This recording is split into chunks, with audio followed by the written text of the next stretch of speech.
Film ini dimulai dengan seorang pria yang merupakan penjaga di sebuah villa milik orang kaya.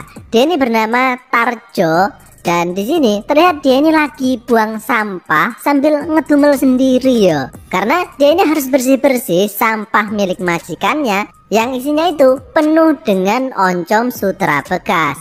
Nah, suatu ketika dia mendapatkan telepon dari majikannya dan menyuruhnya untuk mempersiapkan kamar miliknya. Dan film ini pun dimulai. Villa tergetar. Keesokan harinya terlihat seekor mobil yang menuju ke villa tersebut, dan dari dalamnya muncullah satu batang jagung dan 4 buah melon segar. Pria ini adalah pemilik villa ini yang bernama Jupri, dan 2 cewek ini adalah pacarnya atau cewek matre ya, matre 6 ribuan. Cewek ini bernama Ngatiem dan Ngateni. Dan ketika mereka sudah masuk ke dalam villa, terlihat kedua cewek ini sudah gatelen ya. Sehingga Jupri pun langsung membawa salah satu dari mereka, yaitu Ngatiem, masuk ke dalam kamar untuk diberi pembelajaran praktek biologi.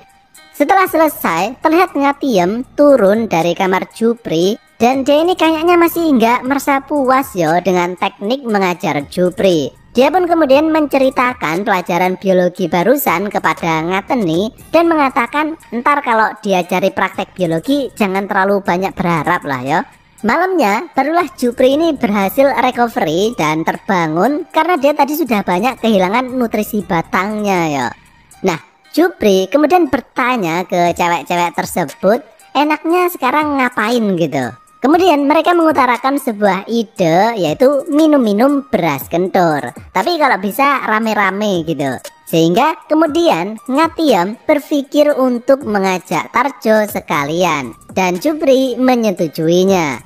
Ngatiem kemudian langsung menuju ke tempat Tarjo yang sekarang terlihat sedang mengecor mie goreng ya. Jadi ingat masa sekolah ya, mie goreng terus. Nah, Ngatiem kemudian mengutarakan niatnya tadi, sekaligus dia ini berusaha menggoda Tarjo. Dan usahanya tersebut berhasil karena seperti yang kalian lihat, saat ini mata Tarjo ini pandangannya kini teralihkan ke pabrik susu dadakan yang ada di hadapannya. Mereka pun kemudian melakukan acara yang direncanakan tadi, dan sambil minum-minum beras kentur, mereka pun mengetuprus nggak penting sampai dini hari. Kemudian karena tadi siang adalah jatah Ngatiem bermain dengan Jupri, maka kini tiba giliran Ngateni untuk bermain dokter-dokteran. Jupri kemudian meminta Tarjo agar mengawasi Ngatiem jangan sampai keluyuran malam-malam. Dan dengan segera mereka pun bergegas menuju ke dalam kamar. Sementara itu Tarjo kemudian mengajak Ngatiem ke pekarangan sambil menikmati semilir angin malam. Dan di sini terlihat Ngatiem ini emang agak gatel ya ke Tarjo. Nggak tahu kenapa, mungkin karena disuruh sutradaranya ya. Ngatiem yang berkata bahwa dia ini kedinginan. Kemudian Tarjo pun mengajaknya masuk ke dalam ruangannya. Dan Tarjo yang perhatian ini kemudian menuangkan segelas minuman coca-coli. Namun Ngatiem kemudian menumpahkannya ke celana Tarjo, sengaja ya. Dan Ngatiem kemudian mengatakan akan menghisapnya biar bersih. Namun Tarjo ini menolaknya dan segera pergi ke kamar mandi untuk ganti pakaian. Dan tiba-tiba muncul Ngatiem yang menyusulnya. Dan hal yang disensor pun terjadi. Beberapa saat kemudian, Ngateni sudah selesai berkelana dengan Jupri, dan Ngatiem pun sudah selesai bersih-bersih celana Tarjo yang ketumpahan minuman tadi. Dan di sini Ngatiem kemudian bercerita kepada Ngateni bahwa ternyata rudal negara milik Tarjo ukurannya itu lebih megah daripada milik Jupri. Ngateni yang nggak percaya dengan omongan Ngatiem barusan, kemudian untuk membuktikannya, dia memiliki sebuah ide.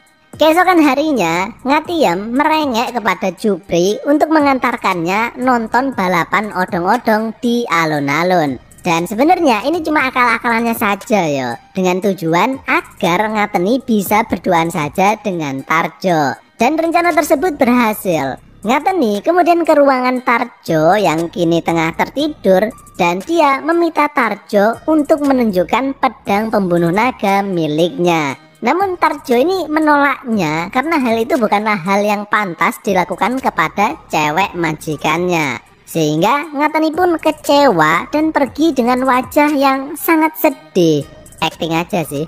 Tarjo yang takut Ngateni bakal mengadukannya ke Jupri kemudian segera menyusulnya. Dia mencoba menjelaskan secara lebih halus lagi kenapa dia menolak permintaannya. Namun Ngateni tiba-tiba saja langsung nyosor ke congornya Jupri, sehingga Jupri yang gak kuat lagi akan godaan tersebut. Akhirnya mereka pun melangsungkan acara tebar-tebar bibit calon sarjana.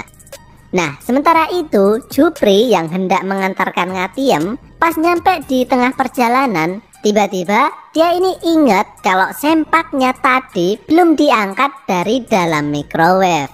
Ngatiem sebenarnya merayunya nggak usah diangkat lah, ntar beli lagi aja di Blok M. Namun karena sempak tersebut adalah sempak Hello Kitty langka versi limited edition, sehingga dia takut sempaknya tadi rusak. Kemudian Jupri segera putar balik ya, dan segera menuju ke vilanya tadi.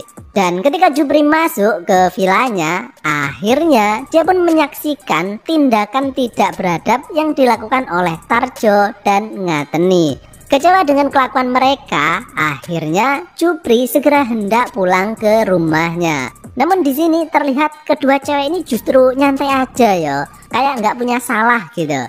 Beberapa hari kemudian, endingnya Tarjo tanpa sepengetahuan Jupri kini masih berhubungan dengan kedua cewek tadi. Dan film gak berfaedah ini pun berakhir.